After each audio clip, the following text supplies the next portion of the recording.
In this Baldur's Gate 3 Wizard class guide, I'm going to be covering the Wizard class, including all 8 subclasses, and providing you some useful information. I'll be doing more build guides for Baldur's Gate 3 and Wizards, but for now, let's just look at how Wizards function and their basics. Wizards in BG3 serve several functions within their group. They not only have offensive spells like Cloud Kill, but many are utility-oriented as well, like the Knock spell, which allows them to open locked doors or chests, or the Enlarge Reduce spell, which allows them to change the size of a creature. They differ from sorcerers in several ways, namely that they learn nearly twice as many spells from leveling up, they can learn spells from scrolls, they cannot manipulate their spells with metamagic, they must prepare their spells in advance before casting them, and they use intelligence to cast their spells compared to the sorcerer's charisma. When comparing Wizard and Sorcerer, many players lean towards Sorcerer because of Quickened Spell, which allows them to cast 2 spells in 1 turn. But what Wizards lack in 1-turn firepower, they make up in versatility. Sorcerers may not know the spell needed for every occasion, but Wizards typically will, especially if they learn from scrolls.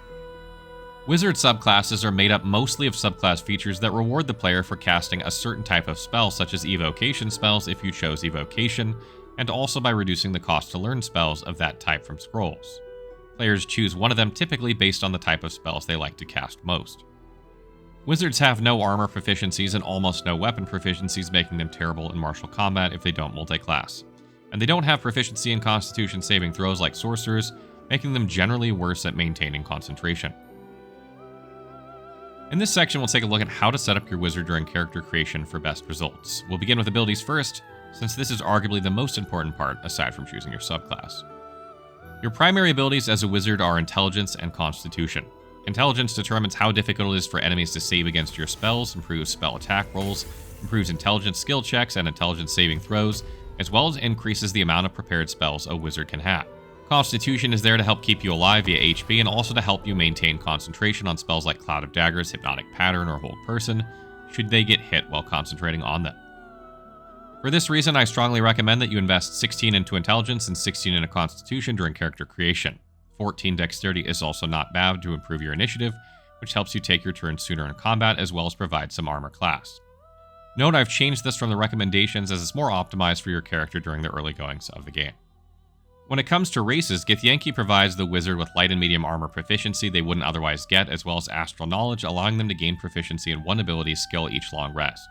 They will also gain Misty Step at level 5, which can help with wizard positioning. Half-Elf is good for light armor and shield proficiency, as well as Fey Ancestry, and they also gain Dark Vision, which can help land your attacks in dark places. Human is also good for similar reasons, but they don't gain Fey Ancestry or Dark Vision, but they will gain an extra skill proficiency instead. Elf is not bad for Fey Ancestry and Perception proficiency. They also gain Dark Vision, which can help land their attacks in dark places, and High Elves gain an extra cantrip from the wizard's spell list. Shield Dwarf can also work for light and medium armor proficiencies along with Dark Vision and Dwarven Resilience. For skills, you'll want to focus on intelligence-based ones unless you chose Githyanki, and then you can use Astral Knowledge to select Intelligence. Sage is a great choice for Arcana and History, and then you can select Investigation and Religion. Next, let's move on to Wizard character progression. At level 1, Wizards gain Arcane Recovery, which allows them to replenish a level 1 spell slot outside of combat once per long rest. Wizards will gain another charge of Arcane Recovery at every odd wizard level, allowing them to replenish more and higher level spells. Wizards will also gain access to 3 cantrips and 6 level 1 spells at this level, along with 2 level 1 spell slots. Remember that wizards need to prepare these spells in order to cast them, and just because they know 6 spells doesn't mean they can prepare them all at this level. At level 2, wizards will choose a subclass and gain a subclass feature from that subclass, and we'll go into this in more detail in the subclasses section. At level 3, wizards gain access to level 2 spells and gain level 2 spell slots, and can upcast level 1 spells with these slots if they can be. Many spells in BG3 can be upcast for additional damage or increased targets. Pay attention to which spells they are so you don't waste higher level spell slots on ones that can't be. At level 4, wizards will gain their first feat. Ability Improvement is a good choice to further increase their Intelligence modifier, which improves their spell DC, spell attack rolls, intelligence skill checks, and saves, as well as allows them to prepare one more spell. Resilient Constitution is also not a bad choice here if you find yourself casting a lot of spells that require concentration, as this will allow you to add your proficiency bonus to your concentration saving throws when you get hit in combat. At level 5, wizards gain access to level 3 spells and gain level 3 spell slots, and can upcast level 1 and 2 spells with these slots if they can be. At level 6, wizards once again gain a subclass feature that depends on the subclass chosen. We'll cover this in the subclasses section. At level 7, wizards gain access to level 4 spells and gain level 4 spell slots and can upcast level 1, 2, and 3 spells with these slots, if they can be. At level 8, wizards gain their second feat. Ability improvement is still a good choice here, though you can choose Resilient Constitution if you haven't yet. Alert is also not a terrible idea, allowing you to go sooner in combat so you can fling spells before enemies can react. Elemental Adept is also an option if you find yourself gravitating towards one type of elemental damage.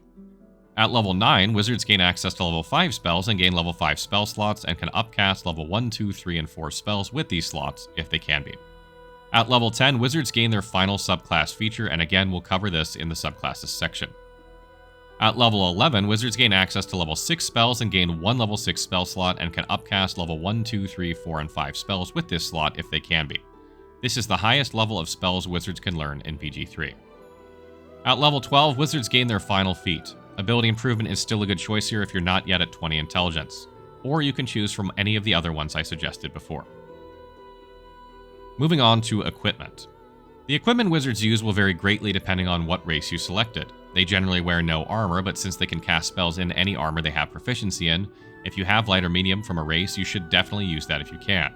The same goes for shields, so if they have shield proficiency from human or half-elf, they should definitely use one to beef up their armor class.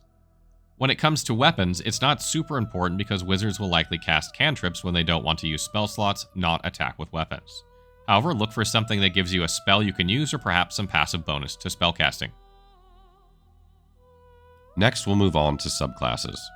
Choosing a wizard subclass in BG3 really comes down to what spells you think you'll use the most. Like offensive spells like Fireball or Lightning Bolt, take Evocation. Want to summon an army of undead? Choose Necromancy. In this section, we'll go through each subclass, show you what you get from each, and show you what spells fall under that category. All wizards gain subclass features at level 2, level 6, and finally again at level 10. These subclass features are what set wizards apart from one another. On top of that, wizards of a chosen school can learn spells from scrolls of that same school for half the cost, 25 gold instead of 50 gold. Note that they can still learn spells from other schools, it's just cheaper from their chosen school. Moving into the subclasses themselves first is Abjuration. At level 2, Abjuration wizards gain Arcane Ward. Arcane Ward prevents damage to the wizard equal to the number of Arcane Ward charges you have. This goes down by 1 whenever you take damage and also increases by the level of any Abjuration spell you cast. If you cast more Abjuration spells, you will be protected more. You can see on the screen Abjuration spells that wizards can learn without multiclassing.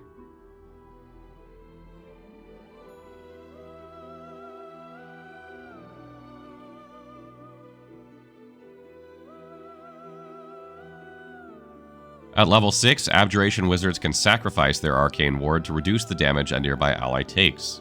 This allows them to protect damage to themselves or their party members. At level 10, Abjuration wizards gain Improved Abjuration.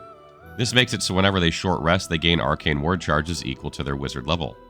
This makes short rest particularly good for Abjuration wizards because, remember, they only lose 1 charge when they take damage. Next up is Evocation.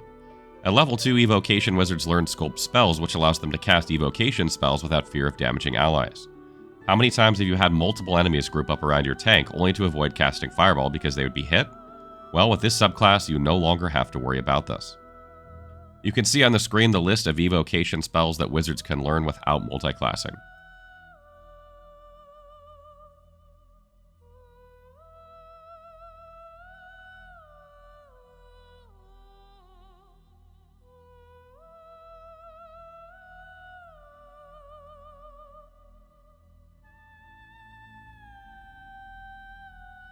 At level 6, cantrips will now always deal at least half the damage if an enemy saves against them. Just remember this is only with cantrips that target abilities, not ones like Firebolt or Ray of Frost that target armor. At level 10, Evocation wizards can add their Intelligence modifier to the damage of their Evocation spells.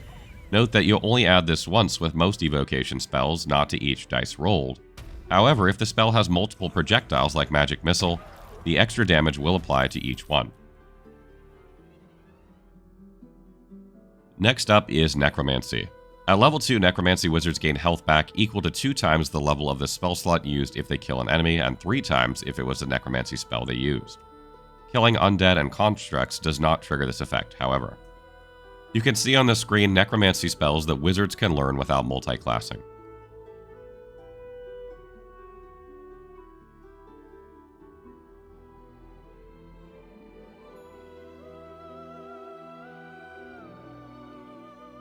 At level 6, Necromancy Wizards summon an additional undead when using the Animate Dead spell, and these summons have increased hit points equal to the wizard's level.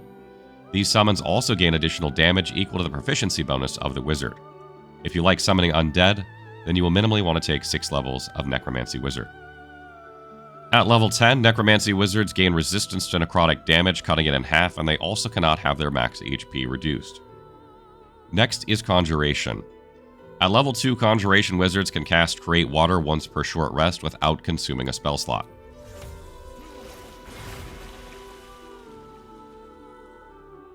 At level 6, Conjuration Wizards can teleport to an unoccupied space or change positions with an ally within 9 meters. This feature can only be used once per long rest unless the wizard casts another Conjuration spell level 1 or higher. Then they can use it again. You can see on the screen Conjuration spells that wizards can learn without multiclassing.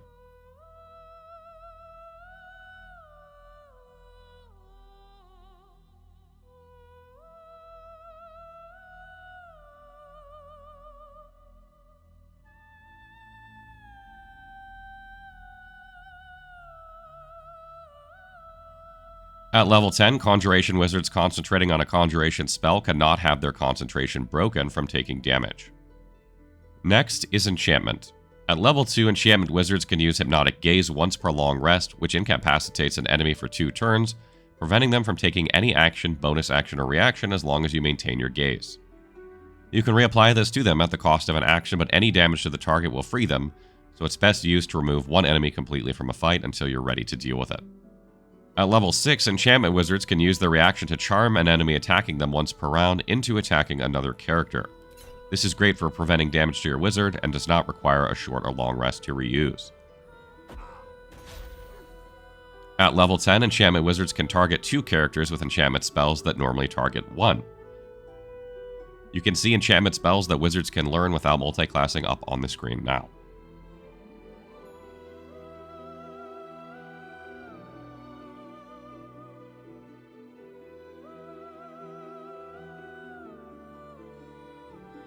Next is Divination. At level 2, Divination Wizards gain 2 portent dice after every long rest. The number of these dice are random, and they can be used as a reaction to replace the roll of a nearby friendly attack roll or saving throw, or enemy attack roll or saving throw. Apply high numbers to friendlies and low numbers to enemies. At level 6, Divination Wizards gain a 3rd portent die every long rest and can regain a spent portent die by fulfilling a prophecy after each short rest. You can see what this prophecy is by mousing over it next to your character portrait on the left-hand side of the screen. At level 10, Divination Wizards can gain Superior Dark Vision and See Invisibility as actions that don't require a spell slot until they long rest. Divination spells that wizards can learn without multiclassing are up on the screen now. You can see that there are few Divination spells in BG3, which is why their subclass features do not revolve around these spells.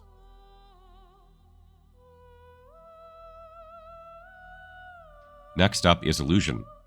At level 2, Illusion Wizards can cast Minor Illusion as a bonus action instead of an action. Additionally, they can remain hidden while casting it and can cast it even if silenced, which would normally prevent spell casting. Illusion spells that wizards can cast are up on the screen now, and these are ones they can learn without multiclassing.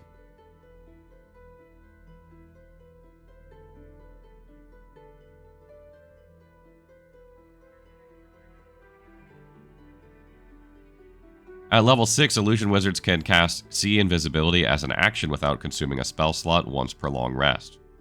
And at level 10, Illusion Wizards can make an illusory copy of themselves as a reaction once per short rest when they are attacked in combat, causing the attack to miss entirely. And lastly, we come to Transmutation. At level 2, Transmutation Wizards have the chance to create 2 alchemical solutions when crafting if they pass a medicine skill check with 15 difficulty class. At level 6, Transmutation Wizards can craft a Transmutation Stone that provides various benefits depending on what you want once per long rest, or until you cast another Transmutation spell.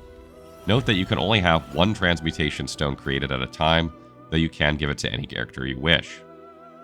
You can see on the screen Transmutation spells that wizards can learn without multiclassing.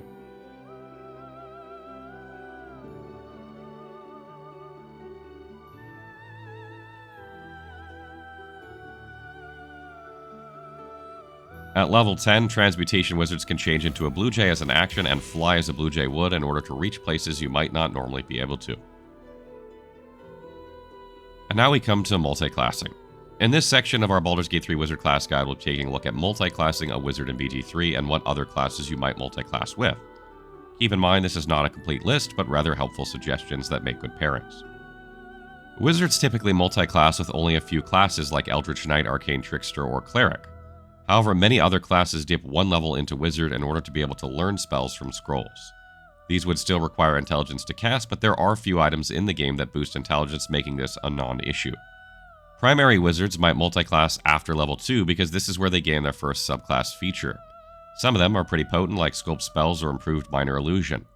Rogues gain a bonus feat at level 10, and Eldritch Knights gain their last subclass feature at level 10, making it a good spot if you want level 3 spell slots and all subclass features of Eldritch Knight or Arcane Trickster. The next most likely place to multiclass would be after level 10, where each wizard gains their final subclass feature. Dipping 2 levels into Fighter can give a wizard action surge so they can fling more spells in one turn, once per short rest. Or a level or 2 of Cleric can provide them with some valuable proficiencies like heavy armor and martial weapons from the War or Tempest domains. That wraps up our BG3 Wizard Guide. I hope you guys found it useful. I put all the spells in here so you guys can get an idea of like the spells you might focus on if you're, picking a wizard subclass. Not all wizard subclass focuses on the spells of that school, but a lot of them do, and it really influences the decision that you're going to make. As always, if you have other tips for other wizard players, make sure you leave them in the comments, and if you have questions, leave them there as well, and I will try and answer them as soon as I can.